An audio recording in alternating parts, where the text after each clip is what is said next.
السلام عليكم داوديال kusoo dhawaada wararkii ugu dambeeyay oo diin hayo Garaad TV qodobada aad ku daawan doontaan waxa kamid ah ganacsatada qaadka dalka Kenya oo taageeray madaxweyne Farmaajo kana dalbaday in mar uu dib u fasaxo suuqoodii qaadka ee gudaha Soomaaliya madaxweynaha Puntland Siciid Cabdullaahi Dani oo soo bandhigay shax cusub oo siyaasadeed oo uu ku wajahayo doorashada aqalka sare xubno kamid ah golihiisa wasiiradana ku soo dari doona liiska xubnaha aqalka sare ee deegaan ahaan ka soo baxaya Puntland odayaasha dhaqanka koonfur galbeed oo ku goodiyay hadii aan xabsiga laga sii dayn Muqtaar Roobow inay qalalaasa ka kicin doonaan magaalada Baydhabo dawladda Itoobiya oo sheegtay inay fashilisay xubno ka tirsan ururka Al-Shabaab oo isku dayay inay gudaha wadanka Itoobiya ay qaraxyo ka geystaan iyo madaxweynihii hore ee Galmudug Axmed Ducaale Geelle Xaaf oo diyaar garow dagaal ka wada gudaha deegaanada Galmudug kaasi oo uu kaga soo horjeedo madaxweynaha maamulkaasi Axmed Cabdi Kaariye Qorqor qodobada iyo kuwa kale aad ku daawan doontaan wararka Garaad TV oo diyaar garow ayagoo dhameystiran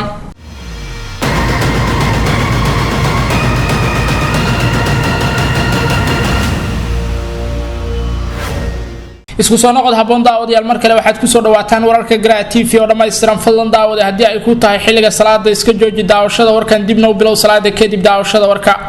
aan ku bilaabo sidoo hordhaca warkeena idin kugu sheegayba ganacsatada qaadka dalka Kenya ayaa markii ugu horeysay waxa ay taageereen madaxweynaha Soomaaliya ee madaxweynaadkiisu dhamaaday Maxamed Cabdullaahi Farmaajo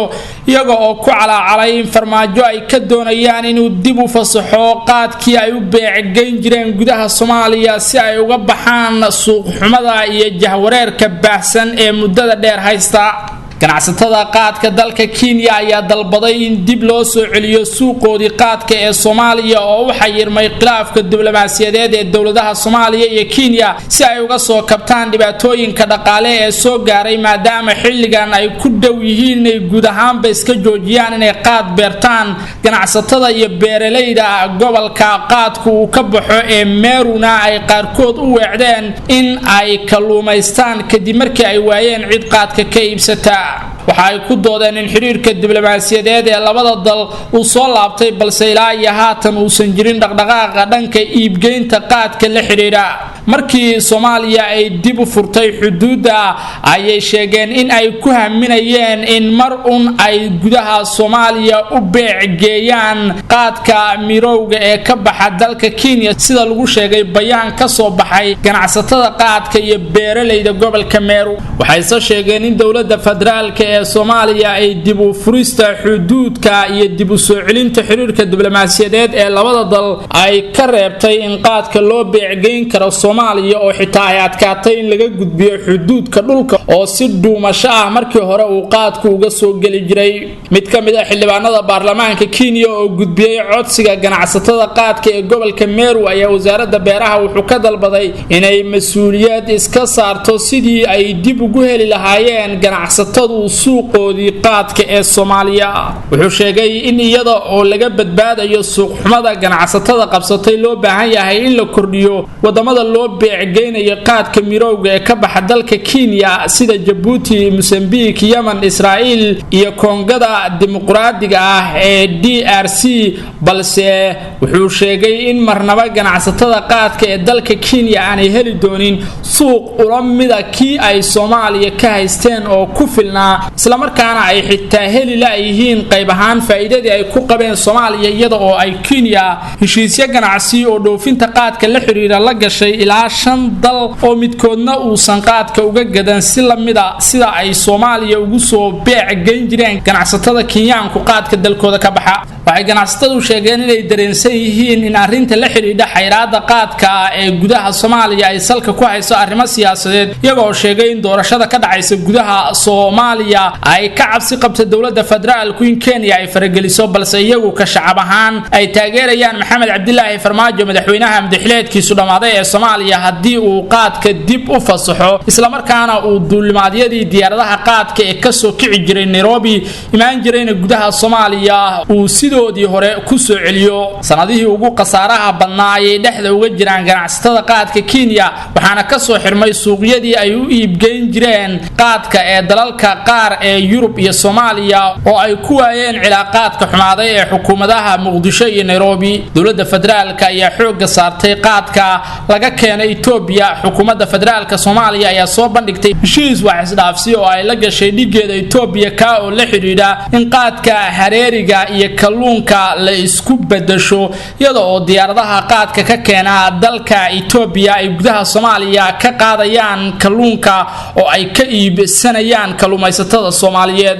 waxay dawladda federaalku sheegtay in heshiiska Itoobiya ay la gashay uu yahay mid wax isweydaarsi ah oo labada dal ay ganacsi isdhaafsanayaan balse Kenya oo ahaa ganacsi hal dhinac ku dhisan calaacalka cusub ee ka soo yeeray ganacsatada qaadka ee dalka Kenya ayaa waxa uu imaanayaa iyada oo dhaqaale burburkii ugu baahsanaa uu qabsaday beeralayda qaadka ee gobolka Meru iyo ganacsatadii qaadka soo dhoofin jiray waxaana loo badinayaa in ay waayeen adduun lacageed oo ka badan 200,000 oo ay si maalinle ah uga heli jireen qaadka ay u soo beec geyn jireen Soomaaliya iyada oo bil kasta ay Kenya ka sameyn jirtay gudaha Soomaaliya qaadka ay u soo beec geyn jirtay malaayiin dollar arintaasi oo lagu tilmaamay mid dhabar jab ku ahayd Soomaaliya inkastoo haatan wali qaadku yimaado Soomaaliya haddana waxaa la sheegay in kan Itoobiya ka yimaada lagu bedesho kalluunka oo ay diyaaradaha Itoobiya ka soo kicitima ee qaadka keena ka iibsadaan kalluumaysatada Soomaaliyeed dawladda federaalka Soomaaliya ayaa la ogeyn sida ay uga jawaabi doonto codsiga iyo calaacalka cusub ee ganacsatada qaadka ee dalka Kenya madaxweynaha maamul goboleedka Puntland Saciid Cabdullaahi Dani ayaa dejiyay shax cusub oo uu ku wajahayo doorashada aqalka sare ee dhawaan ka bilaaban doonta magaalada Garowe ee caasimadda Puntland xogaha aynu helayna ayaa sheegay in madaxweynaha Puntland Saciid Cabdullaahi Dani uu dadaal xoogan ku bixinayo in dad ka tirsan maamulkiisu ay ku soo baxaan doorashada labada aqal ee baarlamaanka federaalka Soomaaliya ee ka dhacaysa deegaanada dowlad goboleedka Puntland madaxweyne Dani ayaa sida la xaqiijiyay riixaya in dad uu ku kalsoon yahay oo ka tirsan wasiirada iyo mas'uuliyiinta dawladdiisa ay ku biiraan labada aqal ee baarlamaanka Soomaaliya liiska xubnaha aqalka sare ee laga soo doortay Puntland oo dhawaan madaxweynuhu shaacin doona ayaa la filayaa inay ka soo muuqdaan dad ka tirsan dowlad goboleedka Puntland oo u sharaxan kuraasta beelahooda ilaa 4 wasiir ayaa la sheegay inay ku jiraan liiska 11 xubnood ee aqalka sare ka soo gali doona deegaanada dowlad goboleedka Puntland waxaana xubnahaasi oo uu madaxweyne Dani la tartansiinayo shakhsiyaad u camiraya oo aan saameyn lahayn uu doonaya inay ka mid noqdaan kuraasta xubnaha aqalka sare ee baarlamaanka Soomaaliya sidoo kale kuraasta aqalka hoose ee baarlamaanka dalka waxa uu sharaxan xubno ka agdhow madaxweyne Dani oo isugu jira mas'uuliyiin dawladeed iyo saaxiibadiisa kale isla markaana taageero ka helaya dhanka madaxtooyada Puntland wuxuu Saciid Dani doonayaa in xitaa shaqaalihiisa gaarka ee ka shaqeeya xarunta madaxtooyada Puntland ay sanadkan ku soo biiraan baarlamaanka soo socda ee Soomaaliya si ay uga dhabeeyaan hankiisa siyaasadeed ee ku aadan in uu ku fariisto kursiga ugu sareeya Soomaaliya ee madaxtinimada Dani oo muddo qarinayay ololihiisa la xiriira in uu doonayo kursiga madaxweynaha Soomaaliya ayaa haatan waxa uu dardar gelinayaa qorshaha uu ku hanan karo xilka madaxweynaha Soomaaliya waxaana ka taageeraya dawladda isu taga Imaaraadka Carabta wasiirka maaliyadda maamul goboleedka Puntland Xasan Shire Abgaal ayaa la sheegay inuu si gaar ah ugu xil saaran yahay soo saaritaanka liiska 11 xubnood ee deegaan ahaan aqalka sare ee baarlamaanka Soomaaliya ka soo galaya Puntland oo lagu ballamay in ay noqdaan shakhsiyaadka gaarka ee xiriirka la leh Saciid Dani waxa sidoo kale tartanka isaga haray shakhsiyaad miisaan leh oo uu ku jiro madaxweynihii hore ee maamul goboleedka Puntland Cabdiweli Maxamed Cali Gaas iyo xubno kale iyada oo marka ay Puntland u dabaaldegto munaasabada 1 Agoosto oo si weyn looga abaabulayo deegaanada Puntland wixii ka dambeeya loo dhaqaaqi doono ku dhawaaqista xubnaha u sharaxan aqalka sare ee baarlamaanka baarlamaanka Soomaaliya madaxweynaha dowlad goboleedka Puntland ayaa sidoo kale la kulmaya cadaadis xoogan oo kaga imaanaya dhinaca midowga musharaxiinta oo aanay siyaasad ahaan haatan isu ahayn sidii hore maadaama uu isagu musharax yahay uusan u fulin karin danahooda gaarka xubnaha midowga musharaxiinta ayaa doonaya in ay xubno ku yeeshaan xildhibaanada ka soo baxaya Puntland siiba 11 xubnood ee aqalka sare wuxuu Siciidani ku taamayaa in uusan dhag jalaq u siin codsiyada iyo dalabaadka midowga musharaxiinta oo isagu soo xusho shakhsiyaadka deegaan ahaan ka soo baxaya Puntland Siciid Cabdulaahi Dani ayaa doonaya in xubnaha labada aqal ee laga soo doorto Puntland ay ku soo baxaan dad isaga taageersan isla markaana ay isaga u doortaan madaxweynaha Soomaaliya hadii uu tartanka isaga harana ay u codeeyaan shakhsiga uu la doonayo madaxweynaha Soomaaliya odayaasha dhaqanka ee deegaanada koonfur galbeed ayaa shuruud ku xiray doorashada ka dhacaysa magaalada Baydhabo waxayna sheegeen in aanay wax doorasho ah halkaasi ka dhici doonin hadii aan xabsiga laga sii deyn Muqtaar Roobow Cali Abu Mansuur oo horey u ahaa hogaamiye ku-xigeenka ururka Al-Shabaab balse isku dhiibay dowladda federaalka cadeeyayna inuu isaga baxay fikirkiisii la xiriiray Al-Shabaab oo uusan haatan wixii ka dambeeya ka tirsanayn wixii intaasi ka dambeeyay dowladda federaalka Soomaaliya ayaa Muqtaar Roobow waxay u ogolaatay in uu galo safaro dibadda ah xilalka gudaha wadankana isku soo sharixi doono wuxuuse Muqtaar Roobow eersaday doorashadii ka dhacday magaalada Baydhabo oo uu isu taagay kursiga madaxweynaha koonfur galbeed iyadoo laga cabsi qabay inuu waqtigaasi ka guuleysan kara lafta gareen ayay ciidamada Itoobiya ka soo afduubeen magaalada Baydhabo xilliga wixii ka dambeeyana wuxuu ku xirnaa magaalada Muqdisho ee caasimadda Soomaaliya qaar kamid ah odayaasha dhaqanka ee deegaanada maamul goboleedka koonfur galbeed ayaa shuruud adag ku xiray doorashada aqalka sare iyo tan aqalka hoose ee baarlamaanka federaalka Soomaaliya ee lagu qabanayo deegaanada koonfur galbeed siiba magaalada Baydhabo odayaasha warbaahinta la hadlay ayaa sheegay in ka hor doorashada ay codsanayaan in xabsiga laga sii daayo Sheekh Muqtaar Roobow Cali Abu Mansuur oo muddo dheer u xiran dowladda federaalka kuna xiran xabsi ku yaala Muqdisho waxay sidoo kale odayaasha dhaqanka ee koonfur galbeed ugu baaqeen ra'iisul wasaaraha xukuumadda federaalka Soomaaliya Maxamed Xuseen Rooble ka hor inta aanu doorashada ka qaban deegaanada koonfur galbeed inuu soo diro guddi xaqiiqo raadin ah si markaasi loo sameeyo dib u heshiisiin dhab ah oo dadka reer koonfur galbeed la dhixdhigo maadaama uu khilaaf xoogan ka taagan yahay deegaanada koonfur galbeed dadkuna ay tabasho ka qabaan maamulka uu hogaaminayo lafta gareen Malaaq Ilyaas oo kamid ah odayaasha dhaqanka ee koonfur galbeed ayaa sheegay inay ku baaqayaan in la soo daayo Muqtaar Roobow oo uu sheegay inuu si sharci darro ah ugu xiran yahay Muqdisho wuxuuna xusay in dhibaatadii ka dhacday Baydhabo loo baahan yahay in xal loo helo oo dadka reer koonfur galbeed ee ku kala qaybsamay doorashadii lafta gareen dib u heshiisiin laga dhexfiro shuruudaha odayaasha dhaqanka ee koonfur galbeed ku xireen doorashada la filayo inay ka dhacdo deegaanada koonfur galbeed ayaan la ogeyn saameynta ay ku yeelan doonto doorashada waxa ayna ku soo aadaysaa xilli Baydhabo la filayo in lagu doorto xubnaha baarlamaanka aqalka sare ee deegaanada koonfur galbeed ka imaanaya guddiga doorashooyinka heer federaal ayaa gaaray magaalada Baydhabo ee xarunta ku meel gaarka ee maamulka koonfur galbeed waxaana halkaas tagay gudoomiye ku-xigeenka guddiga doorashooyinka ee heer federaal iyada oo la filayo inta lagu guda jiro toddobaadkan inay magaalada Baydhabo ka dhacdo doorashada 8 kursi oo kamid ah aqalka sare ee baarlamaanka Soomaaliya gudoomiyaha baarlamaanka dowlad goboleedka koonfur galbeed ayaa horey u magacaabay guddiga doorashooyinka ee baarlamaanka koonfur galbeed oo la shaqeynaya kan heer dowlad goboleed iyo guddiga doorashooyinka heer federaal waxaana madaxweyne lafta gareen ay gudiyadaasi ka dalbadeen inuu sida ugu dhaqsaha badan ku soo saaro liiska xubnaha u sharaxan aqalka sare ee baarlamaanka Soomaaliya ee ka imaanaya deegaanada koonfur galbeed 8 kursi ee deegaan ahaan ka imaanaysa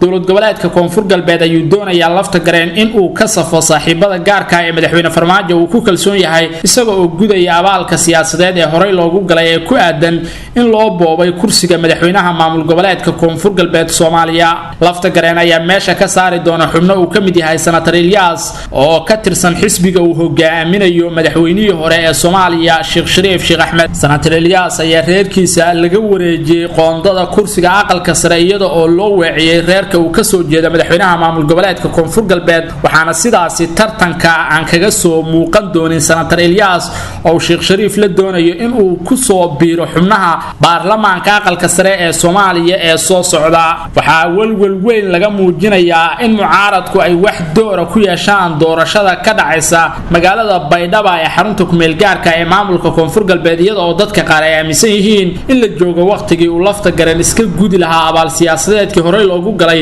dhagahana uu ka furaysan doono baaqyada iyo cadaadiska dhanka mucaaradka oo uu u dhagan nuglaan doono dhinaca madaxweyne Farmaajo iyo taageerayaashiisa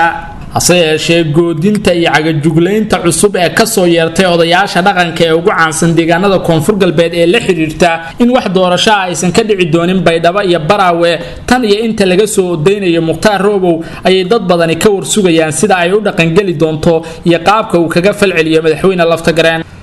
dowladda dalka Itoobiya ayaa sheegtay inay fashilisay qorshe ay al-shabaab ku doonayeen inay gudaha wadanka Itoobiya ay qaraxyo kaga geystaan Itoobiya waxay sheegtay inay fashilisay xubno ka tirsan ururka al-shabaab oo isku dayay inay galaan gudaha dalka Itoobiya dowladda dalka Itoobiya ayaa waxa ay shaaca ka qaadeen xubnahan ay wadeen qorshe ballaaran oo ay ku gilgilayeen Itoobiya qaraxyana kaga fulin lahaayeen saxaafadeed ka soo baxay xafiiska isgaarsiinta ee deegaanka Soomaalida Itoobiya ayaa lagu sheegay in horaantii toddobaadkan la qabtay qof oo looga shakisan yahay inay ka tirsan yihiin dhaqdhaqaaqa al-shabaab ee ka dagaalama Soomaaliya labada qof oo la sheegay inay xiriir la leeyihiin kooxda al-shabaab ee ka dagaalantay gudaha Soomaaliya ayaa doonayay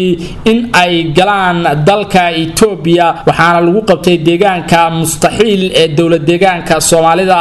hal qof oo la tuunsan yahay ayaa ku dhintay israsaasayn halka eedaysana kalena uu dhaawacmay intii lagu guda jiray howlgalkii lagu soo qabanayay shakhsiyaadkaasi lala xiriirinayo kooxda al-shabaab ee Soomaaliya sida lagu sheegay bayaanka ka soo baxay dowladda Itoobiya waxaa heegan la geliyay guud ahaan ciidamada amniga ee dowlad deegaanka Soomaalida si ay uga hortagaan in al-shabaab ay xuduudka ka soo tallaabaan oo ay galaan gudaha wadanka Itoobiya bishii January Itoobiya waxay ku dhawaaqday in la xiray 10 qof oo looga shakisan yahay xagjirnimo iyo inay xiriir la leeyihiin kooxda al-shabaab ka dagaalanta gudaha Soomaaliya al-shabaab ayaa qaraxyo lagu hoobto waxa ay ka geysatay dhowr jeer dalalka dariska la ah Soomaaliya siiba wadanka Kenya balse sirdoonka Itoobiya oo aad u xoogan ayaa la sheegay in kooxda al-shabaab ay ku adkaatay in ay weerar ka fuliso gudaha wadanka Itoobiya waqtigan oo Itoobiya ay hareeyeen dagaalo iyo qalalaaso ka dhashay isku dhaca jabhadda deegaanka Tigreega ee TPLF iyo ciidanka federaalka Itoobiya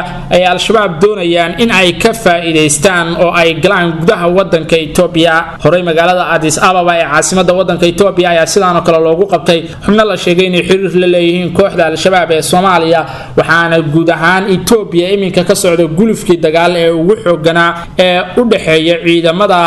Itoobiya iyo kuwa jabhadda deegaanka Tigreega ee TPLF dagaalkaasi oo Tigreegu ay guula ka sheegteen ayaa iminka ku faafaya guud ahaan Itoobiya wuxuuna xitaa saameeyay deegaanka Soomaalida iyada oo deegaanada dariska la ah dowlad deegaanka Soomaalida ay bilaabeen qulqulatooyin ka dhana dadka Soomaalida Anfarta iyo Soomaalida ayaa iminka waxa ka dhex socda dagaal xoogan oo salka ku haya sheegashada dhul ay Soomaalidu leedahay oo ay Anfartu doonayso in ay ku habsato hase yeeshee dowlad deegaanka Soomaalida ayaa iminka ku jira laba dagaal oo mid kaga qayb qaadanayo dagaalka weyn ee Itoobiya ka socda ee lagula jiro Tigreega halka kan kalena uu isaga difaacayo qowmiyadaha dariska la ah waxaana dowlad deegaanku uu sidoo kale sheegay in al-shabaab ay dhanka Soomaaliya ka soo talaabayaan iyaga oo doonaya in ay u gudbaan Itoobiya kana qayb qaataan xasaradaha oo ay qaraxyo lagu hoobto ka geystaan gudaha wadanka Itoobiya madaxweynihii hore ee Galmudug Axmed Ducaale Geelle Xaaf ayaa qorshe ka dhana madaxweynaha maamulka Galmudug ee iminka Axmed Cabdi Kaariye Qoorqoor waxa uu ka bilaabay magaalada Dhuusamareeb ee caasimadda dowlad goboleedka Galmudug Xaaf oo horey u sheegay haddii uu Qoorqoor isku dayo in kuraasta aqalka sare uu u xiro shakhsiyaad gaar ah oo isagana tartanka ka hor istaago in uu dagaal la geli doono hogaamiyaha maamulka Galmudug ayaa iminka waxa uu ololihiisa ka bilaabay magaalada Dhuusamareeb ee caasimadda Galmudug iyadoo la arkayay boorarka muujinaya musharaxnimada sanatarka aqalka sare ee koonfurta mudug ee Axmed Ducaale Geelle Xaaf oo laga taagay bartamaha magaalada Dhuusamareeb ee caasimada Galmudug wuxuu Xaaf sheegay in qoorqoor uu isku dayayo in kursigaasi uu ku soo celiyo sanatar Cabdi Xasan Cawaale Qaybdiid oo horay ugu fadhiyay 4 sano ee la soo dhaafay iminkana markale ku hanqaltaagaya inuu ku soo laabto kursiga aqalka sare ee gobolka mudug Xaaf ayaa sheegay hadii uu isku dayo qoorqoor inuu kursiga u boobo Cabdi Qaybdiid inuu isaga meesha ka saari doono waxaana si weyn loo xasuustaa markii la dhaafiyay kursiga aqalka hoose Xaaf sanadkii 2016 doorashadii ka dhacday magaalada Cadaado oo xarun ku meel gaar ah xilligaasi u ahayd maamulka Galmudug kursigana ay Xasan Sheekh iyo Cabdikariin Xuseen Guuleed u boobeen Axmed Macalin Fiqi oo iminka ku fadhiya kursigaasi uu Xaaf wixii inta ka dambeeyay la galay dagaal siyaasadeed xoogan madaxweynihii maamul goboleedka Galmudug ee xilligaasi Cabdikariin Xuseen Guuleed oo ugu dambeyn ku fariistay kursigiisii kadib markii uu meesha ka saaray wuxuu si lamid ah Axmed Ducaale Geelle Xaaf madaxweynihii hore ee maamulka Galmudug sheegay hadii uu qoorqoor musuqmaasuq ku dhaafiyo kursiga aqalka sare ee uu u tartamayo in uu isaga dagaal la gali doono oo uu meesha ka saari doono ismaandhaafka u dhaxeeya madaxweynihii hore ee maamul goboleedka Galmudug Axmed Ducaale Geelle Xaaf iyo madaxweynaha iminka Axmed Cabdi Kaariye Qoorqoor ayaa sii xoogaysanaya iyadoo oo Dhuusamareeb laga dareemayo abaabul dagaal oo ka dhana qorshaha Qoorqoor ee ah in kuraasta qaar loo xiro shakhsiyaad isaga saaxiib la ah talaabadaasi oo looga digay hogaamiyaha maamulka Galmudug in uusan ku kadsoomin doorashada xubnaha kuraasta labada aqal ee deegaanada Galmudug ayaa ah tan ugu xiisaha badan waxaana la filayaa in kuraasta ay ku hardamaan shakhsiyaad miisaan leh oo ka kala socda dhinaca nabad iyo nolol mucaaradka iyo kuwa uu wato hogaamiyaha maamul goboleedka Galmudug Axmed Cabdi Kaariye Qoorqoor waxa inta ku dhan wararkii ugu dambeeyay aad ka daawanayseen Garaa TV